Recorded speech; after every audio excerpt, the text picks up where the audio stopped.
उस वक्त उस लेवल की कायदे आजम के लेवल पे वो ब्राह्मण के माइंड को हमारी लीडरशिप समझ नहीं पाई। क्या आपको लगता है कि आने वाले दिनों में सिखों के मुकद्दस मुकामात को भी टारगेट किया जा सकता है? क्योंकि सिख को गुरु ने तलवार उठाना सिखाया हुआ है।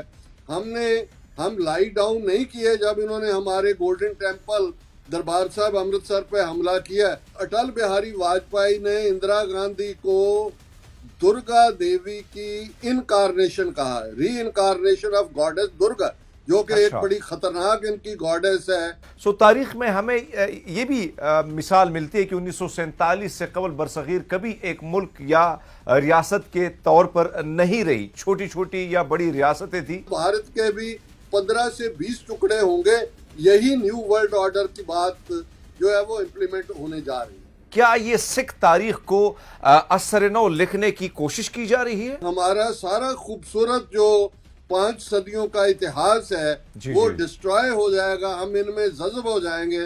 हमारी अपनी जो अलग होंद है वो नहीं रहेगी। यही कारण है कि पिछली 4 दहाइयों से सिख कौम जो है वो खालिस्तान के लिए संघर्षशील है, खालिस्तान के लिए वो स्ट्रगल कर रही है। मुस्लिम सिख लड़ाई बनाने की कोशिश हो रही है। क्या वाकई मुगल सिख लड़ाई सिख मुस्लिम लड़ाई थी?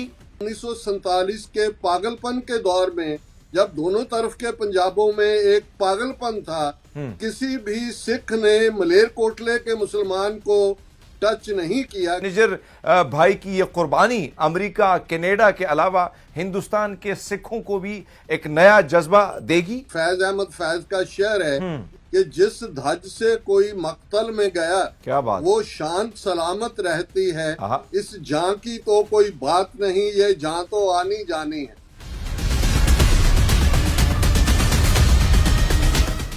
नाज़रीन, मैं हूं आपका मेजबान हरमीत सिंह और आप देख रहे हैं WNN।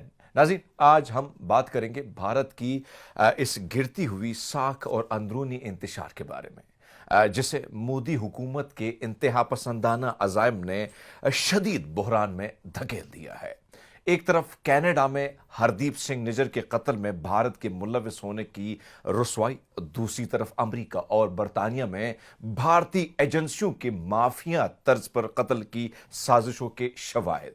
वही भारत जिसे दुनिया जमहूरियत का चैंपियन समझती थी, अब बैनुल-अक़वामी सतह पर गैर जिम्मेदार रियासत के तौर पर बेनकाब हो रहा है। पाकिस्तान तो पहले ही दुनिया को खबरदार कर चुका था कि भारत खित्ते में सारे फसाद का असल मास्टरमाइंड है, लेकिन अब मगरबी ममालिक भी वही जुबान बोल रहे हैं। भारत में अक़लियतों के खिलाफ रियासती जबर बढ़ चुका है, खास तौर पर सिख बरादरी, जिन्हें भारत में दूसरे दर्जे का शहरी बना दिया गया है। मकबूजा खालिस्तान में जुल्म सितम, या तमिलनाडु हो या नागालैंड, अलहदगी जो तहरीकें हैं और दूसरी नब मईशत की बदहाली, क्या मोदी हुकूमत भारत को एक ना खत्म होने वाले इंतशार की तरफ धकेल रही है? इन सब मौजूआत पर बात करने के लिए आज हमारे साथ मौजूद हैं डायरेक्टर खालिस्तान अफेयर्स सेंटर जनाब डॉक्टर अमरजीत सिंह। डॉक्टर साहब, बहुत शुक्रिया आपका कि आपने हमें वक्त दिया। बहुत आपकी निवाजिश। डॉक्टर साहब, सिखों की तारीख एक यादगार तारीख रही है और दुनिया भर में मौजूद सिख अपनी तारीख पर फख्र करती है। हमने देखा कि माजी में भी सिखों की तारीख पर हमला होता रहा, मगर अब बीजेपी की जानिब से वीर बाल दिवस मनाए जाने के ऐलान ने एक और तनाज़ा पैदा कर दी है। क्या ये सिख तारीख को असर नौ लिखने की कोशिश की जा रही है?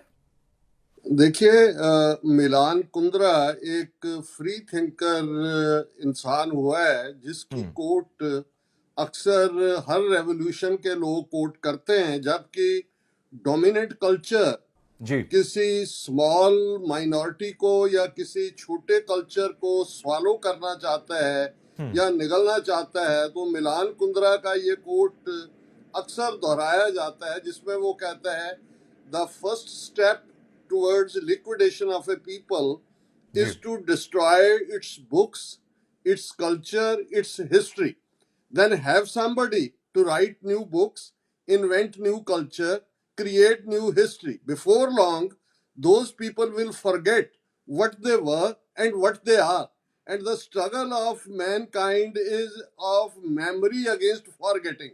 जी So that quote explains that Brahminical Hindu culture, जिनकी हिस्ट्री 1000 साल से ज्यादा गुलामी की है, जिनकी लैंग्वेज में शहीद लफ्ज का कोई पैरेलल लफ्ज नहीं है, जी जिसने इंसानी सोसाइटी को जात पात कास्ट सिस्टम, जो वर्स्ट काइंड ऑफ अपार्थाइड है, दुनिया का सबसे पुराना रेसिज्म है जो आज भी है, उसमें डिवाइड किया। जी तो जब उनके सामने सिख मजहब, जो कि 550 साल पहले बाबा गुरु नानक ननकाना साहब में जहां उनका जन्म होता है, जी तो जी उन्होंने जो मैसेज दिया वो बराबरी का था, इंसानियत का था, हक सच इंसाफ के लिए खड़े होने का था। जी जी और सिख मजहब ने बेशक हमारी 18th सेंचुरी की स्ट्रगल बहुत ज्यादा हमारे लिए वो जो है वो जेनोसाइड्स वाली रही है, लेकिन सिखों ने इन वैल्यूज के साथ कभी कंप्रोमाइज नहीं किया, जो कि ब्रदरहुड की हैं,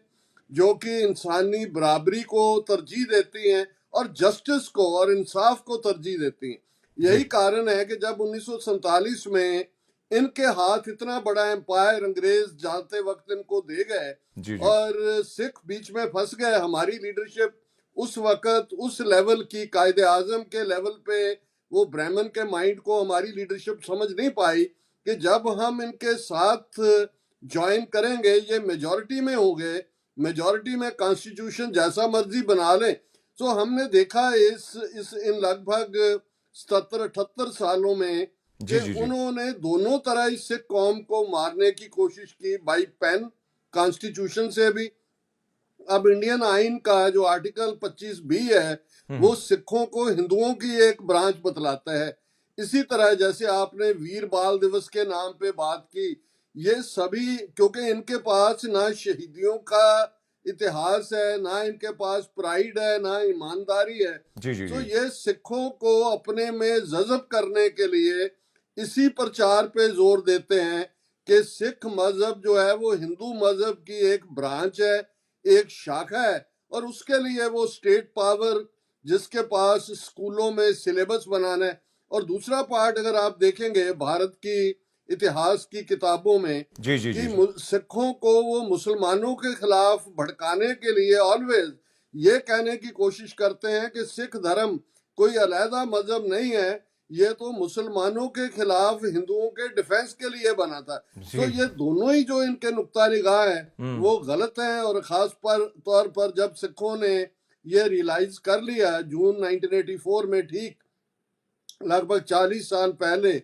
जब इन्होंने टैंकों तोपों से हमारे दरबार साहब अमृतसर, जो कि एक बहुत मुकद्दस जगह है जिसका संगे बुनियाद 5वें गुरु अर्जन साहब ने साईं मियां मीर से रखवाया था, जी जी उस जी पे हमला किया टैंकों तोपों के साथ।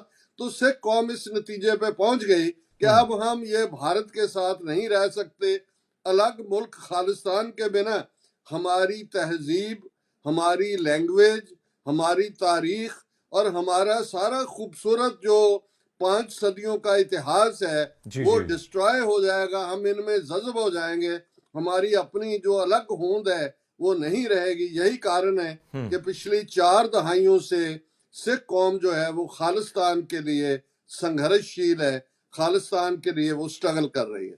जी बिल्कुल सरदार जी, आप दुरुस्त फरमाया आपने कि हम देख रहे हैं कि सिखों और मुसलमानों के साथ एक जैसा रवैया इस वक्त रखा जा रहा है। हिंदुस्तान में हमने देखा कि बाबरी मस्जिद को गिराकर राम मंदिर बना दिया गया। अजमेर शरीफ और कई एक और अहम मसाजिद पर भी दावा किया जा रहा है कि उनके नीचे मंदिर मौजूद हैं। अब जब सिखों की तारीख छेड़ने की जो कोशिश की जा रही है, तो क्या आपको लगता है कि आने वाले दिनों में सिखों के मुकद्दस मुकामात को भी टारगेट किया जा सकता है? पहले हमें समझना होगा कि मोदी जिस पार्टी को रिप्रेजेंट करते हैं, बीजेपी, ये आरएसएस का पॉलिटिकल विंग है। जी जी जी आरएसएस वो जमात है जो 1925 में जब डॉक्टर हेडगेवार ने इसको फाउंड किया और बाद में गोलवलकर ने इसको लीड किया, जी जी जी तो इन्होंने हिटलर को या नाजी पार्टी को अपना आइडियल माना था। और ये बंच ऑफ थॉट्स एक किताब है गोलवलकर की, उसमें उसने कहा है कि जो सोल्यूशन हिटलर ने या नाजियों ने यहूदियों का निकाला है जी जी जी।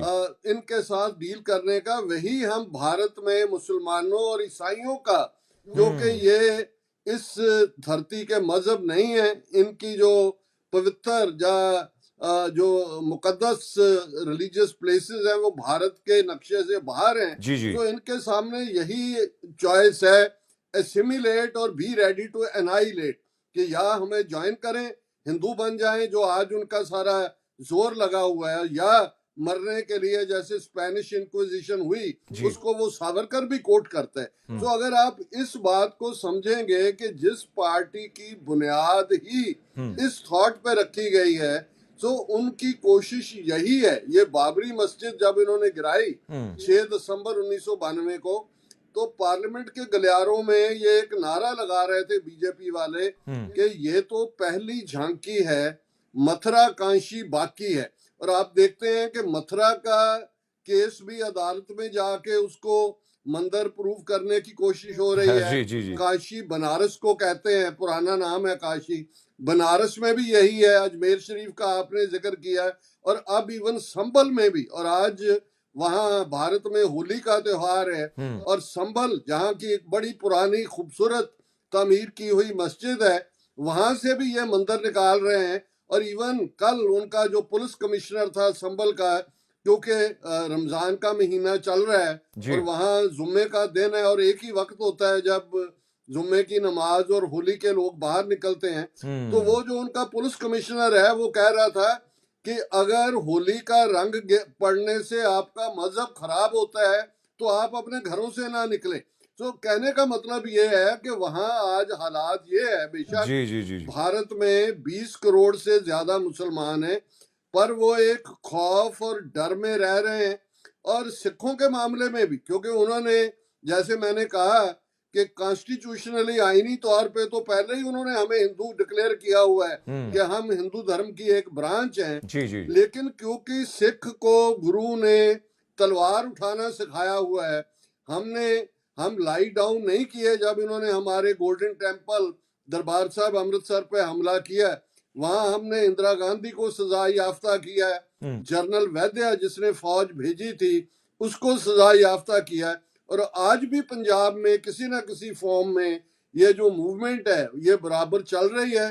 और सबसे बड़ी स्ट्रेंथ सिखों की इस वक्त, जो भारतीय मुसलमानों के मामले में नहीं है, यहाँ है डायस्पोरा में भारत के मुसलमान, पर कश्मीरियों को छोड़ के वो सब खौफ में रहते हैं। मुझे उनसे मिलने का इत्तेफाक भी होता रहा, मैं उनको मोटिवेट करने की कोशिश करता हूँ, पर वो इतने डरे हुए हैं कि अमेरिका में भी अपने घरों में वो सीधी बात करने की जगह कान में फुसफुस करते हैं, जैसे कोई यहाँ भी उनकी बात सुन रहा है। सो कश्मीरी लड़ रहा है बराबर, कश्मीरी मुसलमान ने वहां जो जुल्म उनके ऊपर हुए और हो रहे हैं इसके बावजूद लड़ रहा है। पर भारत का मुसलमान डर गया है और सिख डरा नहीं है। और हमारी एक बड़ी ताकत डायस्पोरा सिख हैं, क्योंकि 5 मिलियन के लगभग सिख अब अमेरिका, कनाडा, यूके, ऑस्ट्रेलिया और यूरोप में फैले हुए हैं, और हम यहाँ भी उनको टक्कर दे रहे हैं, पंजाब में भी किसी न किसी हवाले से वहां। और जब तक ये लड़ाई हमारी जारी रहेगी, हमारी होंद कायम है। जिस दिन हम में ये कमजोरी आई कि चलो कोई बात नहीं है, जैसा तैसा गुजर कर लो, फिर हमारा वही हाल होगा जो उन्होंने बुद्ध धर्म को मानने वालों का किया। बुद्ध धर्म का खात्मा भी ब्राह्मणों ने शास्त्र और शस्त्र दोनों से किया, जो हथियार आज ये मुसलमानों पे इस्तेमाल कर रहे हैं और सिखों पे इस्तेमाल कर रहे हैं। सरदार जी, आपने फरमाया कि आरएसएस और दीगर इंतहा पसंद तंजीमों की जानिब से यह बताने की कोशिश की जा रही है कि सिख कोई अलग धर्म नहीं है, बल्कि हिंदुओं की हिफाजत के लिए एक बनाई गई जमात है। मगर दूसरी तरफ कोशिश ये भी हो रही है कि मुसलमानों और सिखों के आपस के इत्तेहाद और मोहब्बत की जो तारीख है उसको मुगलों और सिखों की लड़ाई की भेंट चढ़ाकर मुस्लिम सिख लड़ाई बनाने की कोशिश हो रही है। क्या वाकई मुगल सिख लड़ाई सिख मुस्लिम लड़ाई थी?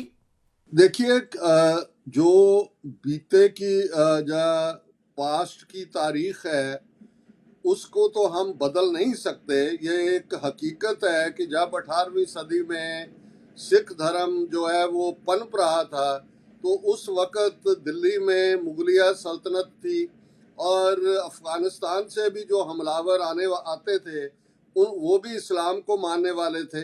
लेकिन हम इसमें एक बात भूल जाते हैं कि इवन उस स्ट्रगल में जब सिख मुगलों के खिलाफ भी लड़ रहे थे, तो जो मुसलमान, जैसे मैंने कहा कि साईं मियां मीर से संगे बुनियाद रखवाया गया, जी। गुरु गोविंद सिंह साहब ने जब औरंगजेब के खिलाफ अपनी जंग लड़ी, तो वहां बड़े बड़े एक पीर बुद्धू शाह सैयद थे सढौरा के, जिनके 3 बेटे और 500 उनके मुरीद सिख फौज के साथ खड़े थे, और वहां उनका जो है वो साझा खून डुला है। इसी तरह पीर नबी खान गनी खान, दो बहुत बड़े, ये दोनों पठान भाई, जिन्होंने गुरु गोविंद सिंह साहब को सबसे मुश्किल वक्त में घेरे से निकाला था। और हम आज भी, और इसी तरह नवाब मलेरकोटला, आज भी आप जाएं, जो भारतीय कब्जे वाला पंजाब है, वहाँ एक टाउन मलेरकोटला है जहाँ 1 लाख से ज्यादा मुसलमान आबाद हैं। और 1947 के पागलपन के दौर में, जब दोनों तरफ के पंजाबों में एक पागलपन था, किसी भी सिख ने मलेरकोटले के मुसलमान को टच नहीं किया, क्योंकि ये हमारी तारीख का हिस्सा है कि जब गुरु गोविंद सिंह के छोटे बच्चों को 7 और 9 साल के जिंदा दीवार में चिनाने का हुक्म सरहंद के नवाब ने दिया, तो नवाब मलेरकोटला शेर मोहम्मद खान सरहंद की कचहरी में कहने लगे कि ये शरीयत के मुताबिक नहीं है, गुरु गोविंद सिंह हुकूमत के बागी हैं, उनके खिलाफ मैं भी लड़ने को तैयार हूं, लेकिन ये शीरखोर बच्चे हैं गुरु गोविंद सिंह के, इसलिए इनको जिंदा दीवार में चिनवा देना कि ये गुरु गोविंद सिंह के बच्चे हैं, ये इस्लाम के खिलाफ है। और वो दरबार से निकल गए थे। ये बात 3 सदियों से सिख आज भी याद करते हैं कि उस वक्त भी शेर मोहम्मद खान ने, उसको हम पंजाबी में कहते हैं हादा नारा मारा, कि he was the one who raised his voice against injustice. तो मैं समझता हूं कि जिन मुगल बादशाहों या बादशाहों की हम बात करते हैं, उनमें से कितनों ने अपने बाप के साथ क्या किया, अपने भाइयों के साथ क्या किया। वो एक सल्तनत की अपनी होंद की लड़ाई थी, उसमें कोई मुसलमान था, सिख था, हिंदू था, जिसने भी बगावत की उसके खिलाफ उन्होंने किए। सो ये कभी भी, यह सिखिज्म जो है वो इस्लाम के खिलाफ कभी भी नहीं भुगता है। और यही कारण है कि जब अल्लामा इकबाल ने नानक नज़म लिखी अपने बांगे दरा किताब में, तो उन्होंने गुरु नानक पातशाह को मर्दे कामिल कहा। उन्होंने कहा कि फिर उठी आखिर सदा तौहीद की पंजाब से, हिंद को एक मर्दे कामिल ने जगाया ख्वाब से।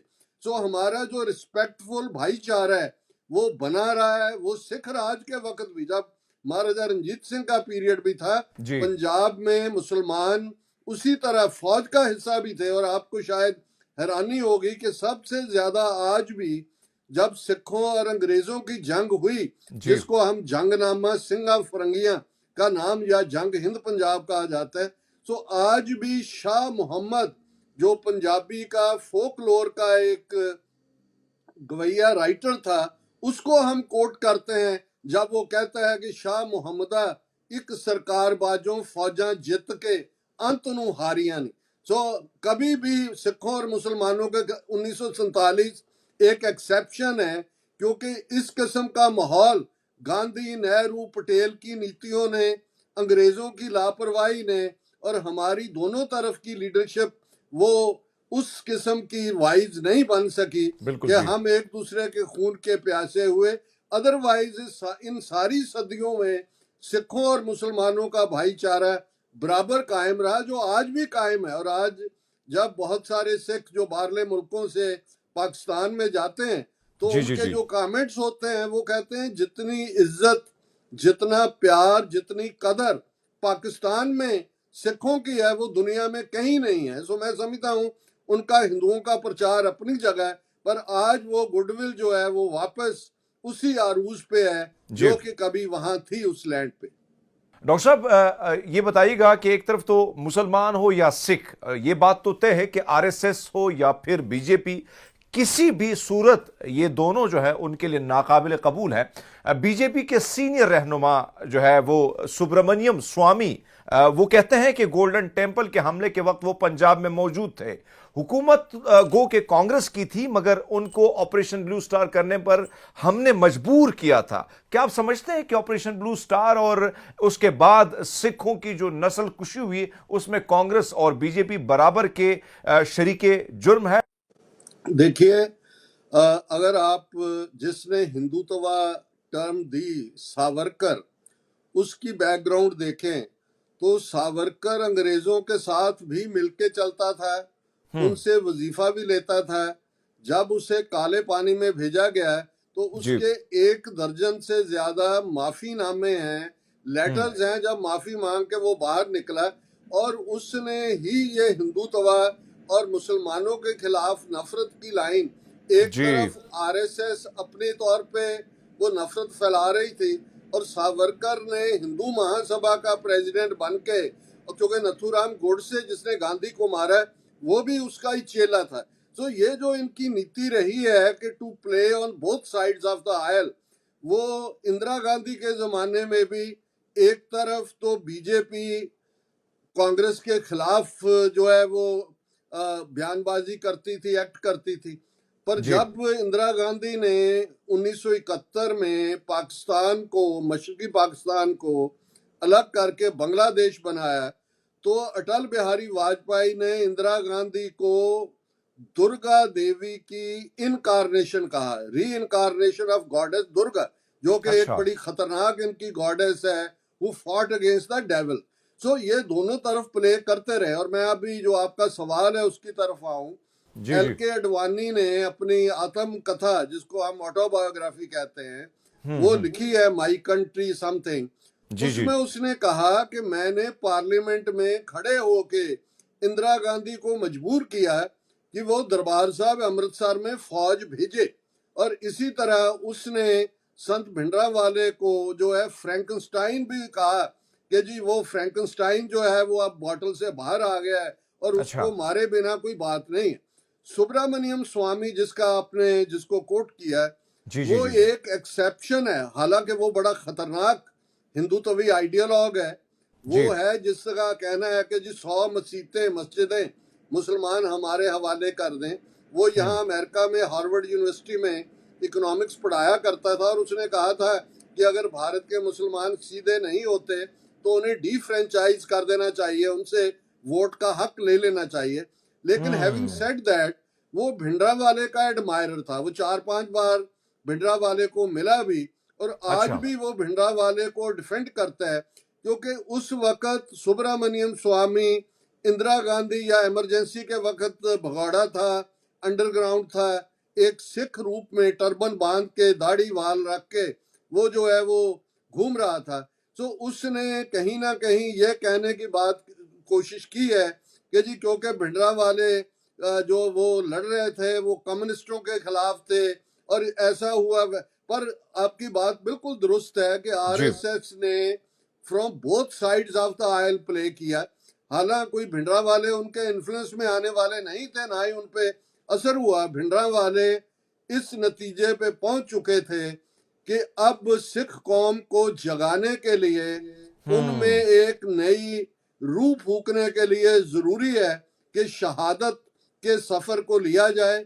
और उन्होंने जो जैसे मार्क टोली जो कि बीबीसी का ब्यूरो चीफ था दिल्ली में, जी। जी। उसने जी। लास्ट इंटरव्यू किया संत भिंडरावाले को 31 मई को, जून जी। उनकी शहादत से 3-4 दिन पहले। तो उसने कहा, मार्क टोली ने भिंडरावाले से, कि अब फौज आ चुकी है, आप चारों तरफ से घिर चुके हैं, जी। आपको जीतने का कोई मुकाम नहीं है, आपको डर नहीं लगता है। जो जी। जवाब भिंडरावाले ने दिया, उसने लिखा है, भिंडरावाले ने कहा कि a Sikh is not afraid of death, and whoever is afraid of death is not a Sikh. So Bhindranwale अपनी जो उन्होंने कौम के लिए करना था चल रहे थे, लेकिन आरएसएस ने बहुत बड़ा रोल प्ले किया हुआ है इंदिरा गांधी को इंस्टिगेट करने का भी। और उसके बाद इनका एक बड़ा आइडियोलॉग हुआ नानाजी देशमुख, जी। जी। जिसको जी। नरेंद्र मोदी ने भारत रत्न, जो कि सबसे बड़ा सिविलियन ऑनर है, वो दिया है। इस नानाजी देशमुख ने 9 नवंबर 1984 को एक छोटा किताबजा लिखा जो सभी मेंबर्स ऑफ पार्लियामेंट को भेजा है, और उसमें उन्होंने कहा कि सिखों को आराम से बैठ जाना चाहिए, सिख ये डिजर्व करते थे, वो हमारी हिंदू साइकी को चैलेंज कर रहे थे, अब उनको सबक सिखा दिया गया है, अब उनके लिए यही बेहतर है कि वो आराम से बैठ जाए। तो हमें कभी कोई शक नहीं हुआ। और नवंबर 84 की सिख नस्लकुशी में भी आरएसएस के वर्कर्स ने फ्रंटल रोल अदा किया। 90 के करीब केस जब अटल बिहारी वाजपेयी प्राइम मिनिस्टर बना 1998 में, जो आरएसएस के वर्कर थे उनके खिलाफ जो केस थे वो विथड्रॉ किए गए बीजेपी की गवर्नमेंट के वक्त। तो इसमें हमें कोई शक शुबा नहीं है कि आरएसएस ने भी वैसे ही कांग्रेसी गुंडों के साथ मिलके सिख नस्लकुशी में जून 84 की फौजी हमले में भी और नवंबर 84 की सिख नस्लकुशी में भी वही रोल अदा किया हुआ है, और दोनों एक ही मंच पर हैं इस मामले में। जी डॉक्टर साहब, कहते हैं कि जो अजीम लोग होते हैं उनकी जिंदगी तो आम लोगों के लिए यानी एक मिसाल होती है, मगर उनकी मौत भी अजीम होती है। मैं बात कर रहा हूं हरदीप सिंह निज्जर भाई की शहादत के हवाले से। अपनी जिंदगी में तो उन्होंने खालिस्तान तहरीक को कामयाबियों से सरफराज किया, मगर उनकी शहादत ने इस तहरीक और तारीख की यानी बुलंदियों में पहुंचाया। क्या आप समझते हैं कि निज्जर भाई की यह कुर्बानी अमेरिका, कनाडा के अलावा हिंदुस्तान के सिखों को भी एक नया जज्बा देगी? देखिए, आपके सवाल के जवाब में दो शेयर मेरे माइंड में आ रहे हैं। एक तो जो पहला आपने कहा, क्या बात, कि शहीद की जो मौत है वो कौम की हयात है। हयात तो हयात है, मौत भी हयात है। और दूसरा, जैसे आपने हरदीप सिंह निज्जर की बात की, फैज अहमद फैज का शेर है कि जिस धज से कोई मक्तल में गया, क्या बात, वो शान सलामत रहती है। इस जान की तो कोई बात नहीं, ये जान तो आनी जानी। क्या बात। तो मैं समझता हूं कि इसमें कोई शक नहीं है। बेशक पिछले 40 सालों से खालिस्तान की मूवमेंट, उसमें अप्स एंड डाउन्स आए। पंजाब में 10 साल बड़ी जोरदार लहजे से चली, उसका अरूज था, फिर उसका जवाल हुआ। लेकिन जब 18 जून 2023 को हरदीप सिंह निज्जर का मर्डर गुरु नानक सिख गुरुद्वारा सरी, जहां जिस गुरुद्वारा के वो प्रेसिडेंट थे, वहां पे हुआ, और ठीक 3 महीने बाद 18 सितंबर को जस्टिन ट्रूडो ने कनाडा की पार्लियामेंट में खड़े होकर कहा कि ये भारत की एजेंसियों का काम है। सो इस लगभग 1.5-2 साल के वक्त में मूवमेंट जो है वो इंटरनेशनलाइज हुई। सिखों के लिए एक हमदर्दी का जो है वो आलम भी है यहाँ इस वेस्टर्न वर्ल्ड में।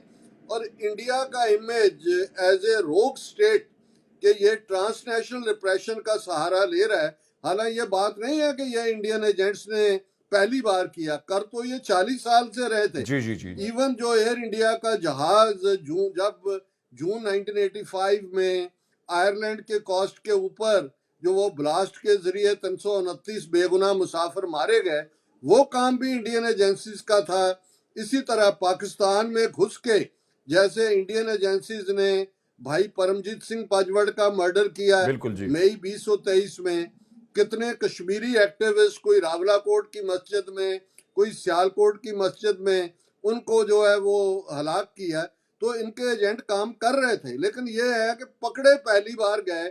और नतीजे के तौर पे अमेरिका में भी जो Gurpatwant Pannu murder plot file किया, निखिल गुप्ता जो इनका हायर किया हुआ आदमी था, चेक रिपब्लिक में बैठा था, उसको यहाँ एक्स्ट्राडाइट करके अमेरिकन लॉ एनफोर्समेंट एजेंसीज लाई हैं। नेक्स्ट मंथ वो केस ट्रायल पे जा रहा है। तो उसमें ये सामने आ गया है कि कनाडा, अमेरिका, यूके, ऑस्ट्रेलिया, जहां जहां भी एक्टिविटी है वहां इंडियन एजेंट्स जो हैं वो गुरुद्वारों में तो इंटरफियर करते ही थे।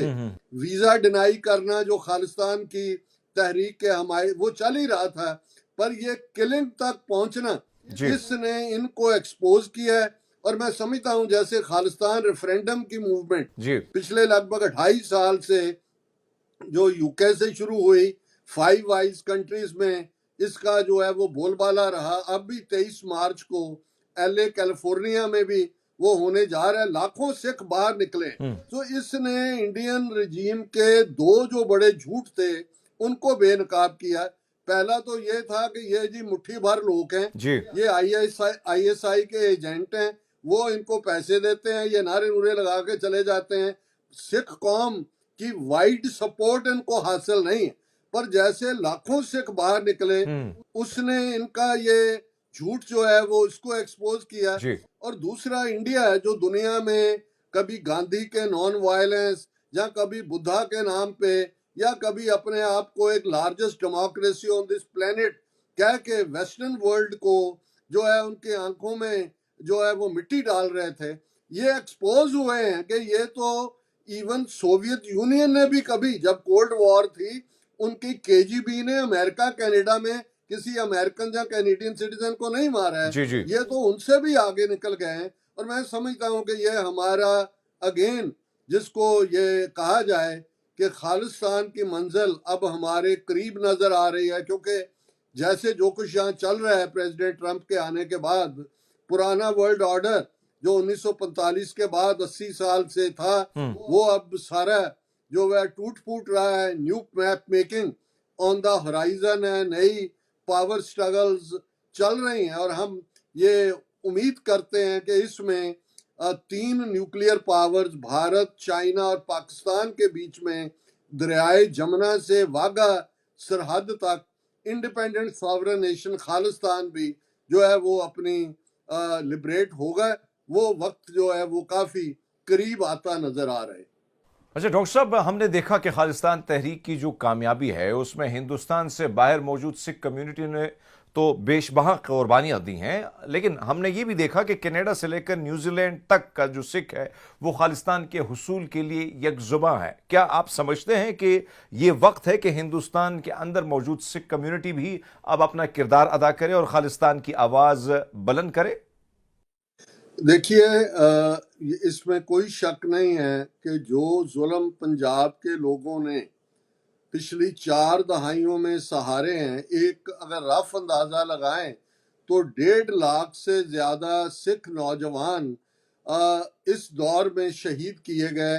और यही भी एक बड़ा कारण है कि बहुत बड़ी गिनती में वहां से सिख नौजवान जो है वो हिजरत करके इन वेस्टर्न या ये 5 आइज कंट्रीज जिनका आपने जिक्र किया इसमें आए हैं, क्योंकि पंजाब बिल्कुल अनसेफ है। दूसरी तरफ इकोनॉमिकली भी इन्होंने हमारा जो ओनली सोर्स पानी है, दरियाई पानी, उसको लूट के राजस्थान, हरियाणा, हिंदी स्पीकिंग स्टेट्स को दिया है, तो वहाँ इकोनॉमिकल अपॉर्चुनिटीज भी नहीं है। लेकिन कई बार कुछ मौके एक पैमाना होता है देखने का, जैसे अभी कुछ महीने पहले ही पार्लियामेंट की इलेक्शंस हुई हैं और उसमें 2 ऐसे पार्लियामेंट्री हलके थे जिसमें आजादी पसंद सिखों को वहां आजाद उम्मीदवार के तौर पे खड़ा किया गया। जैसे एक फरीदकोट का हलका था और एक खडूर साहब का हलका था।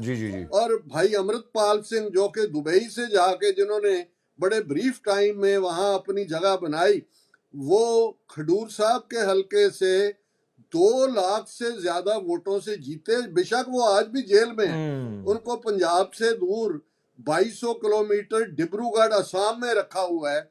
उनको अभी तक भी जैसे रशीद इंजीनियर जो बारामूला से जीते, उनको भी सिर्फ ओथ टेकिंग के लिए जेल से लाया गया, वैसे छोड़ा नहीं गया। वैसे ही अमृतपाल सिंह को ओथ टेकिंग के लिए लाया गया।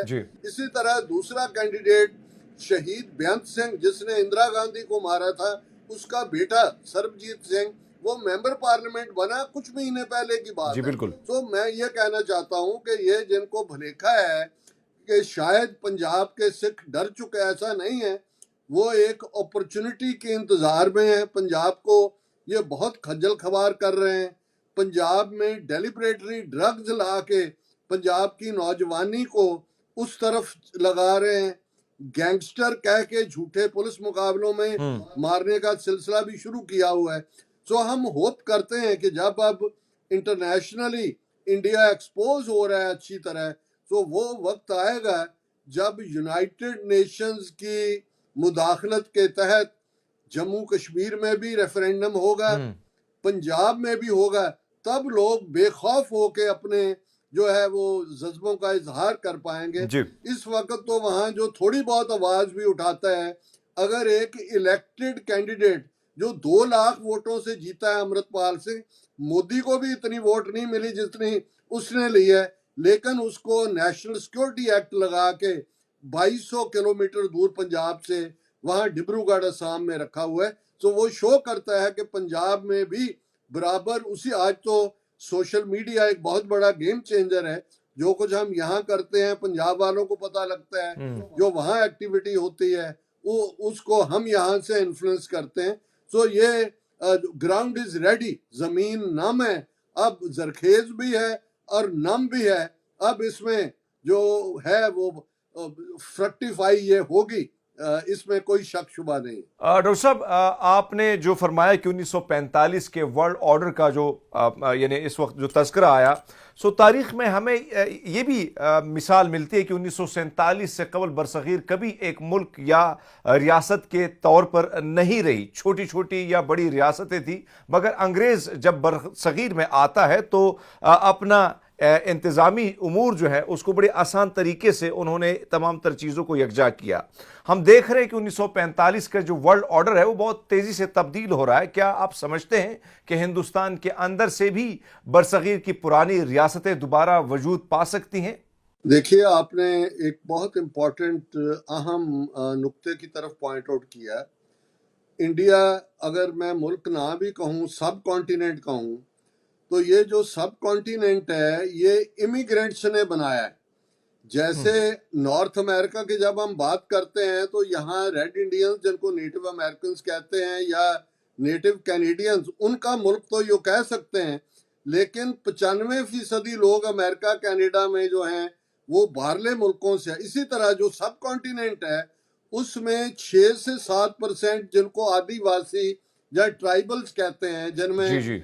एक दो ट्राइब, जैसे भील ट्राइब है सेंट्रल इंडिया में, वो ओरिजिनल है। 95% लोग सब कॉन्टिनेंट में वो सेंट्रल एशिया से, यूरोप से, अफ्रीका से आए। यही कारण है कि आज इवन इंडिया की आप करेंसी देखें, नोट, उस पे 22 लैंग्वेजेस हैं जो रिकग्नाइज लैंग्वेजेस हैं। अगर डायलेक्ट्स की बात करें तो वो 6000 के लगभग डायलेक्ट है। आप अब जो नॉर्थ ईस्ट असम में रहता है उसका कुछ भी कॉमन नहीं है पंजाब के रहने वाले के साथ। जो पंजाब का उसका तमिल के रहने वाले से कुछ भी कॉमन नहीं है। और ये तो अंग्रेजों ने 100 साल लिया। 1757 में प्लासी का जंग हुआ जब उन्होंने बंगाल को कंकर किया, और 1849 में उन्होंने पंजाब को कंकर किया। तो बीच में 100 साल उनको लगा साउथ से नॉर्थ तक आते हुए। और जाते वक्त एक ये एडमिनिस्ट्रेटिव यूनिट थी, उन्होंने क्योंकि रेलवे सिस्टम डेवलप किया अपने राज की सहूलत के लिए, और जाते वक्त वो एक बड़ा खिता इनको दे गए। यही कारण है कि आज भारत के 10 से ज्यादा सूबों में जो आज़ादी की तहरीकें चल रही हैं, नागालैंड की तहरीक एकदम बाद 47 के शुरू हुई। आज हम देखते हैं कि मणिपुर, जहाँ के कुकी क्रिश्चियन ट्राइब एक तरफ है, माईताई हिंदू ट्राइब एक तरफ है, और ऑलरेडी 2 मुल्क विद इन मणिपुर बन चुके हैं। इसी तरह हम ये देखते हैं कि बांग्लादेश की लिबरेशन के बाद, शेख हसीना के जाने के बाद, त्रिपुरा में और दूसरी जगह के जो लोकल मूवमेंट्स क्रश कर दी थी इंडियन एजेंसियों ने शेख हसीना की मदद लेके, वो वापस खड़ी हो गई हैं। और सेंट्रल इंडिया से लेके नेपाल तक 10 सूबों में, जिसको नक्सलाइट मूवमेंट कहते हैं, मार्क्सिस्ट लीनिंग की, क्योंकि बहुत गुर्बत है उस बेल्ट में, वो वहां पे है। कश्मीर की आज़ादी, उसके लिए जितना खून हमारे कश्मीरी बहादुर भाइयों बहनों ने जो है वो उस धरती पे गिराया है, उनको सलाम है हमारा। इसी तरह सिख तारीख है। सो लय दे करके जो हिंदू लैंड है, कऊ बेल्ट है, वो तो वही 4-5 स्टेट्स हैं गंगा जमनी तहजीब की, जिसमें यूपी है, राजस्थान है, मध्य प्रदेश है, उत्तराखंड है। यही ओरिजिनल हिंदू तहजीब का क्रेडल था, अल्टीमेटली भी यही रहेगा। जैसे सोवियत यूनियन एक आर्टिफिशियल मुल्क था, 15 टुकड़े उसके हुए। युगोस्लाविया को मार्शल टीटो ने टुगेदर किया था, उससे हमने देखा सर्बिया निकला, क्रोशिया निकला, जो है वो बॉस्निया हर्जेगोविना निकला, मैसेडोनिया निकला, कोसोवो निकला, 6-7 टुकड़े हुए। इसी तरह भारत के भी 15 से 20 टुकड़े होंगे। यही न्यू वर्ल्ड ऑर्डर की बात जो है वो इम्प्लीमेंट होने जा रही है। नाज़रीन, आज की गुफ्तगू में हमने भारतीय हुकूमत के उन घिनौने इक़दामात पर रोशनी डाली। ये वक्त है कि दुनिया भारत के झूठे जमहूरी नकाब को मुकम्मल तौर पर हटाकर उसके असल चेहरे को पहचानने और उसके खिलाफ सख्त कार्रवाई करे। ये थी आज की खसूसी नशिस्त। आपकी राय हमारे लिए नहायत अहम है। अपने ख्यालात हमारे साथ ज़रूर शेयर कीजिएगा। अपना बहुत सारा ख्याल रखिएगा। अल्लाह हाफिज़।